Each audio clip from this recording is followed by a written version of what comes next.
pwedeng mag-file ng kaso si Vic Soto. But hindi ibig sabihin na guilty na si Darren Yap. Hindi ko sinasabi yun. Pwede mag-file. Mag-file siya kasi nasira yung kanyang reputation. As an actor, pwede siya mag-file ng damages. Pwede siya mag-file ng libel. But hindi ibig sabihin na guilty na si Daryl Yap ng libel kasi kailangan pa yan i-prove sa piskalya, kailangan pa yan i-prove sa korte. Masasabi ko lang na right ni Vic Soto na mag-file. But hindi ko sinasabi na guilty na si Daryl Yap kasi si Daryl Yap may right naman siya na profession kasi niya as a director.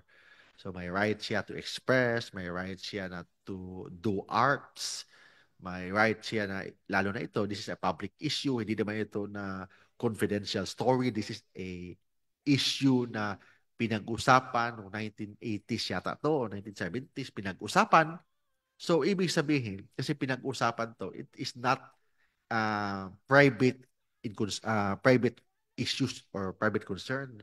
This is an issue about media, issue about showbiz.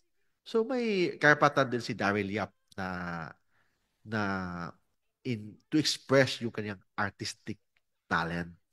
So hindi ko pwede sabihin na guilty si Daryl Yap, hindi ko pwede sabihin na si Daryl Yap inosente. Kasi yung ganyang mga kaso is kailangan pa yan iakyat sa korte. But sa akin, maybe yung sinabi ni Daryl Yap, yung pagbanggit ng pangalan para maging daming manood sa kanyang movie. In fact, kung ako yung tanongin, manood din ako sa movie na yan.